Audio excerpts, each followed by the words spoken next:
My name is Isabella. I am 31 years old. I did something I never thought I would do, and now I carry it with me every day. It follows me in quiet moments. It wakes me at night. It whispers in my ear when no one else is around. I cheated on my husband, and I cannot forgive myself. It did not start with a big moment. There was no big fight, no screaming, no door slamming. My husband, Daniel, was always a good man. He never made me feel small, never raised his voice. He worked hard. He came home every evening, ate dinner, watched TV, and went to bed. We were a normal couple.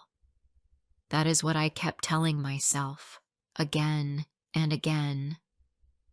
We were normal, but normal is not always enough. For the last 2 years, something in me had changed. I felt alone even when Daniel sat right beside me. I smiled, but it was not real. I cooked dinner, but my hands felt heavy. I listened to him talk about his day, but I stopped caring about the little things he said. Sometimes I would look at him and feel like he was a stranger. That scared me. I didn't want to admit it, so I kept quiet. I acted like everything was fine, but inside, I felt empty. Then I met someone. His name was Scott. He was not better than Daniel. He was not smarter or kinder or more handsome, but he looked at me in a way I hadn't seen in a long time. We met at a gym. It was nothing special, just a place I started going to feel something, anything. I used to walk on the treadmill and watch people. I didn't even care much about fitness, but it was a place where I could leave the house, where I could feel like someone new. Scott was one of the trainers there. He helped with simple things, showing people how to stretch or use the weights. He said hello. I said hello back. That was all in the beginning, but slowly things changed. We talked more. Just small talk at first, then longer talks. I laughed at his jokes. He remembered my name. He said I looked tired one day and asked if I was okay. No one had asked me that in a long time. I told him I was fine, but something in me wanted to say more. I should have stopped it then. I should have remembered who I was. I should have walked away, but I didn't. One evening, he asked if I wanted to get coffee after his shift. I said yes. I still don't know why. Maybe I wanted to feel seen. Maybe I just wanted something to be different. Maybe I was tired of my quiet life. I went with him. We talked for an hour, then 2. I forgot to text Daniel. When I got home, I lied. I said the gym class was longer. He believed me. After that, we met more often. Nothing happened at first. Just coffee. Just talking. But I started dressing a little nicer when I went to the gym. I looked in the mirror longer. I smiled more. When he touched my shoulder, I didn't move away. One day, he asked if I wanted to come to his place. I said yes. I cannot even explain what I was thinking. It was like my body moved before my mind. I followed him. I sat on his couch. I looked at the walls of his apartment, the empty table, the single chair, the plain window. It all felt wrong, but I didn't leave. I stayed. That night, I crossed a line.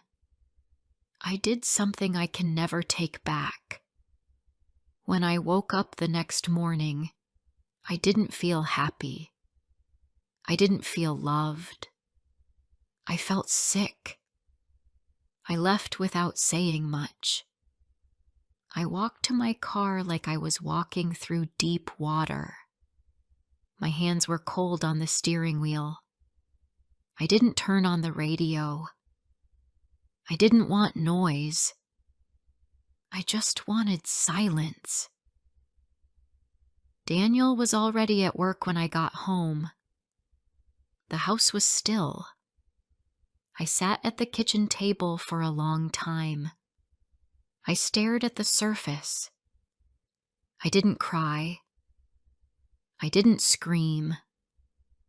I just sat there, feeling smaller than I had ever felt. My phone buzzed. A message from Scott. I didn't answer. I never answered again. That was 3 weeks ago. I haven't told anyone. Not a single soul. I walk through my life like nothing happened. I kiss Daniel on the cheek. I fold his laundry. I ask about his day. But everything feels wrong now. I can't sleep. I can't eat without feeling a sharp twist of guilt.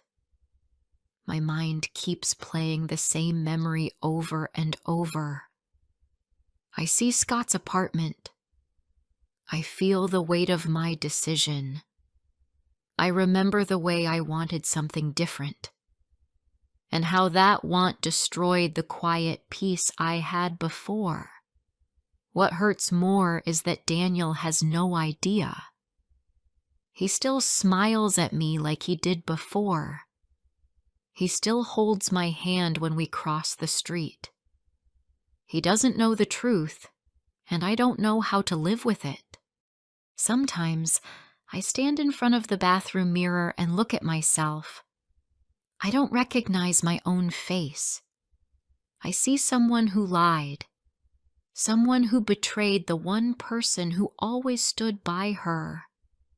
I want to scream at that woman in the mirror. I want to ask her why. Why did you do it? Why did you throw away trust for a few hours of feeling new?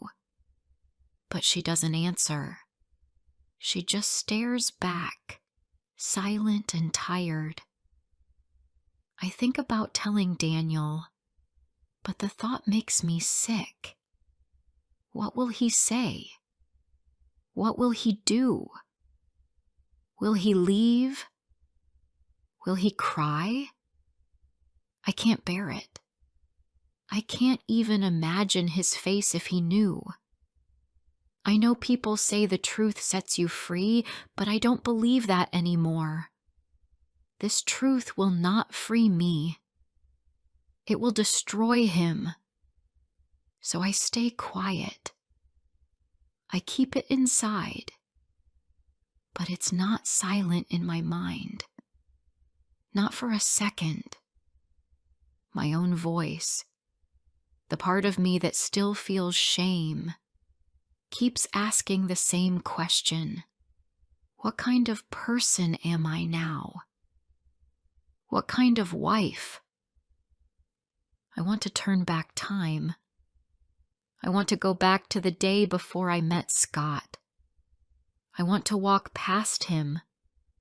I want to choose home. I want to choose Daniel. But I didn't.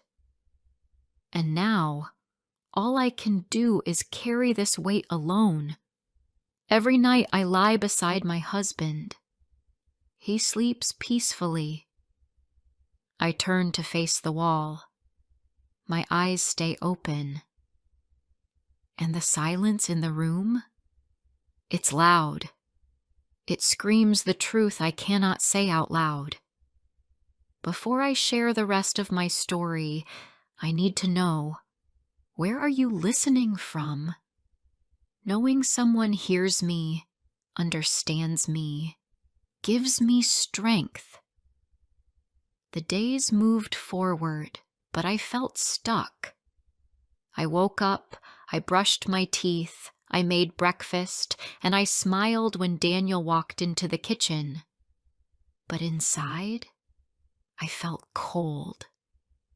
Nothing around me felt real anymore. Even the warm smell of coffee in the morning didn't feel like home. It felt like a memory I couldn't touch. Daniel didn't notice anything. Or maybe he did, but he didn't ask.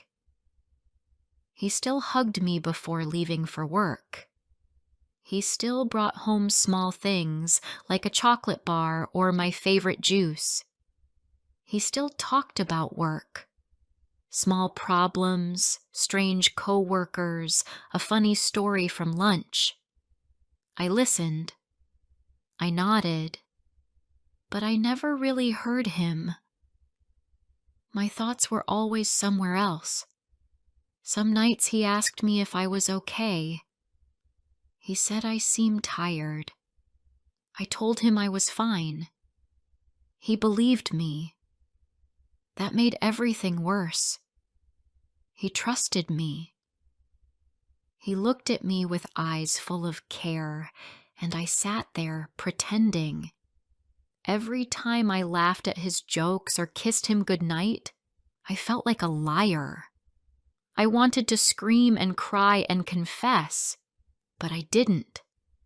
I couldn't. I started avoiding mirrors. I didn't want to see the face I no longer understood. I cleaned the house more than usual. I scrubbed the kitchen even when it was already clean. I folded clothes with too much care. I cooked perfect meals.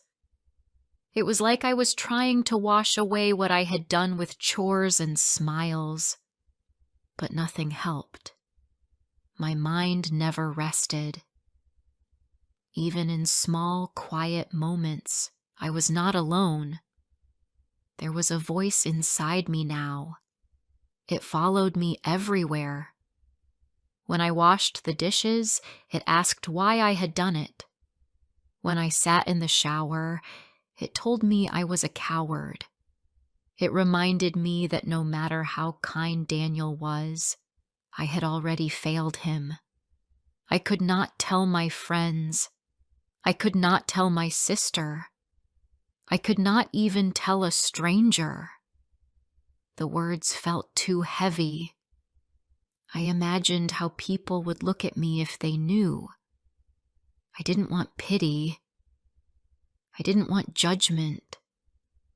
But most of all, I didn't want them to say what I already feared, that I didn't deserve Daniel.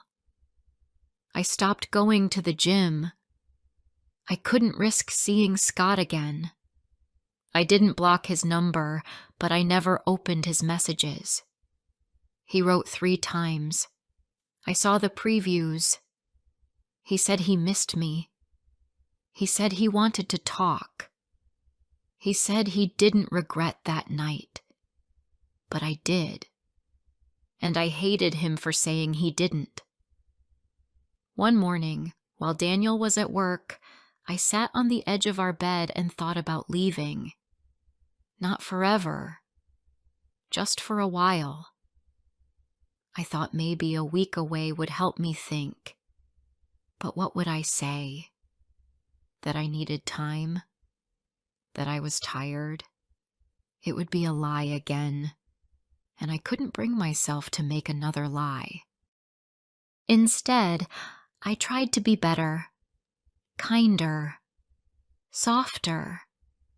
I planned a small dinner at home, just for the 2 of us. I cooked his favorite food. I put on a nice dress. I even lit a candle. He smiled when he came in. He looked surprised, happy. He kissed me and said, "This is nice." And for a few minutes, I felt normal again. For a moment, I believed I could fix this. But then, halfway through dinner, he looked at me and said, "You've been quiet lately. Is something wrong?" I froze. My hand stopped moving. I smiled. Too fast.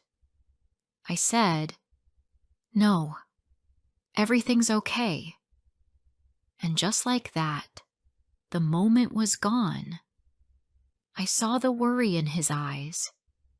He didn't push me, but I knew he felt it. He knew something was off, even if he couldn't name it. That night, I cried in the bathroom. I sat on the cold floor with the lights off. I covered my mouth so he wouldn't hear me. The tears didn't stop for a long time. I felt like I was sinking deeper each day into something I could not escape. I wasn't just guilty. I was ashamed. And that shame lived in every part of me. I started to wonder if I had ever really loved Daniel. That thought scared me more than anything, because I did love him, or I thought I did. But if I loved him, why had I broken him without even telling him? Why had I let someone else into a part of me that was supposed to be his? I didn't have an answer. I still don't.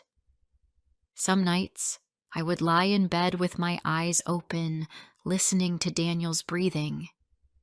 I would watch his face, soft in sleep, and I would think about the years we had built together, the small things, the morning walks, the way he made coffee just the way I liked it, the way he kissed my forehead when I had a bad day.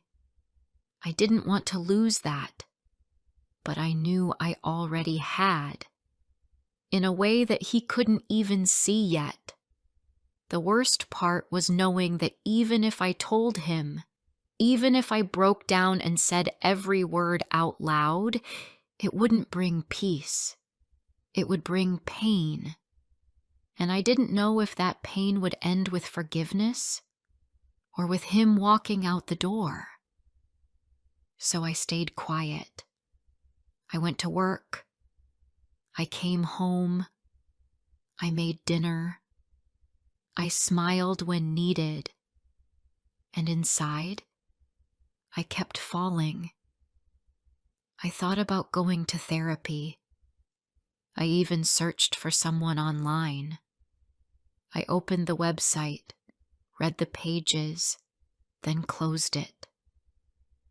I didn't want to tell a stranger. I didn't want to say the words out loud. Because once I did, the truth would feel more real than it already was. Sometimes I caught myself staring at nothing for long minutes. I would forget what I was doing.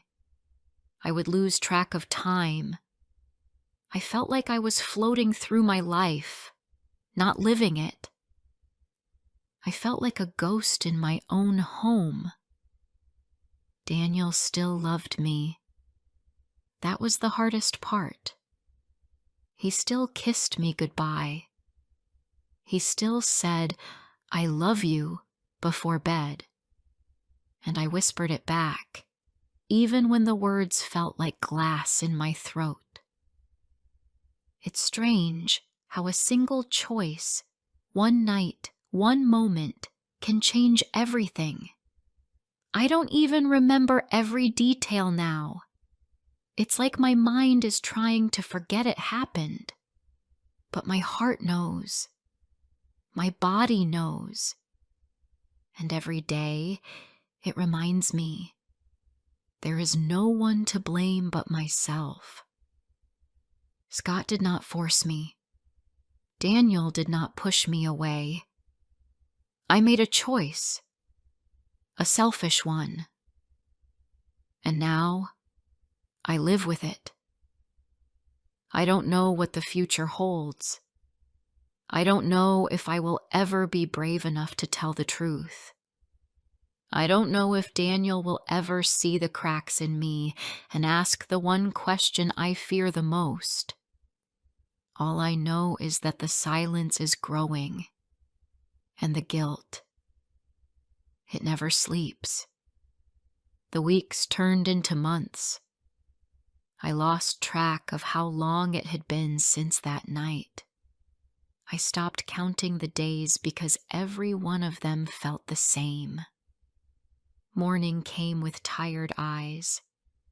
Night came with silence that wrapped around me like a blanket too heavy to lift. I walked through life like I was borrowing it. It did not feel like mine anymore. Daniel still didn't know. He still smiled at me when he came home. He still reached for my hand when we crossed the street. He still told me stories about his day, and sometimes I caught myself wishing I could go back in time, not to erase the past, but just to feel that peace again, even for a few minutes. I missed the life I had before I ruined it. Some people believe guilt fades with time, that you learn to live with it, that your heart adjusts. Maybe for them, it's true, but not for me. My guilt didn't fade. It grew roots. It became part of everything I did. It sat with me when I watched a movie. It followed me when I bought groceries. It waited for me at the edge of sleep. It never left. I tried to be a good wife again. I made more effort. I said kind words. I remembered important dates. I smiled when I didn't feel like smiling. I even planned a weekend trip for us. We drove to a small place by the lake. We stayed in a cabin. We walked in the woods. We laughed a little. We took pictures. It looked perfect on the outside, but inside, I still felt like a stranger in my own body. One evening during that trip, Daniel said something that almost broke me. He looked out at the water and said, "You know, I always felt lucky to have you." He didn't say it like a compliment. He said it like a truth, like something he believed deep down. And I just stood there, trying to breathe through the weight of my own regret. That night, I couldn't sleep. I stared at the ceiling. I thought about waking him up and telling him everything. I wanted to. I wanted to cry and scream and fall apart in his arms. I wanted him to know, not because I needed forgiveness, but because I didn't want to carry this alone anymore. But I didn't wake him. I stayed quiet, just like always. I wondered what kind of life this was. A life where I was loved but didn't feel worthy of it. A life where I had everything but still chose something that tore me apart. A life where I smiled on the outside and drowned in silence inside. I used to be a woman who believed in second chances, in talking things through, in fixing what's broken. But now, I don't even know if I deserve a second chance. How do you fix something that you destroyed with your own hands? How do you rebuild trust when the other person doesn't even know it's missing? I kept thinking, if I tell Daniel, will he leave? Will he hate me? Will he stop looking at me the way he does now? I know I can't expect him to stay. I know I don't have the right to ask, but I also don't know if I'm strong enough to see him walk away. So I stay frozen. I stay silent. Sometimes I ask myself why I haven't confessed, why I still wear the same smile and pretend everything is fine. The truth is simple. I am afraid, not just of losing him, but of what that will say about who I really am. I don't want to see that person in the mirror, the one who hurt the only person who ever gave her everything.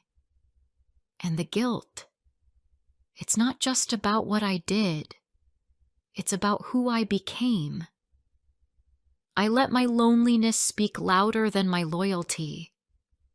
I let one moment destroy years of love. I didn't cheat because I stopped loving Daniel.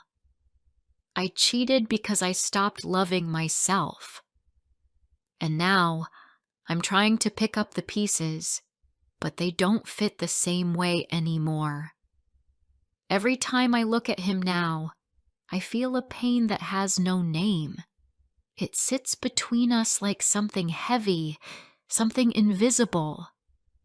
He doesn't see it, but I do. I feel it in every quiet dinner, every shared laugh, every time our hands brush and I pull away too fast. And the worst part? He still trusts me. I can see it in the way he looks at me, like he believes in me, like he thinks I'm the same woman he married. But I'm not. I wish I were, but I'm not.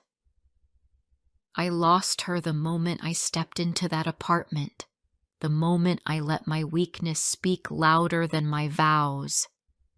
Now I live two lives, one where I pretend, and one where I remember.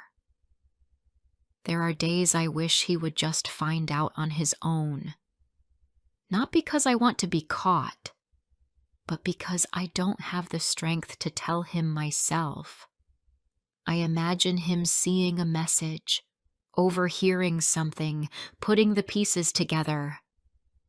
And then I imagine the look in his eyes when he realizes the truth. That image lives with me more than any memory from that night. I don't know how long I can live like this. I don't know if this silence will ever break. I don't know if I'll wake up one day and finally speak the truth, or if I'll carry this secret to the end, holding it like a stone in my chest that never goes away. Some days, I think about leaving, just packing a bag and walking away from everything. Maybe that would be easier than living this lie, but even that feels like a coward's way out. And I've already done enough damage. So I stay. And I wait. For what? I don't know. I don't know what healing looks like anymore. I don't know what forgiveness feels like. I don't even know if I deserve it. I live every day with this secret. I can't sleep. I can't speak. I can't move forward.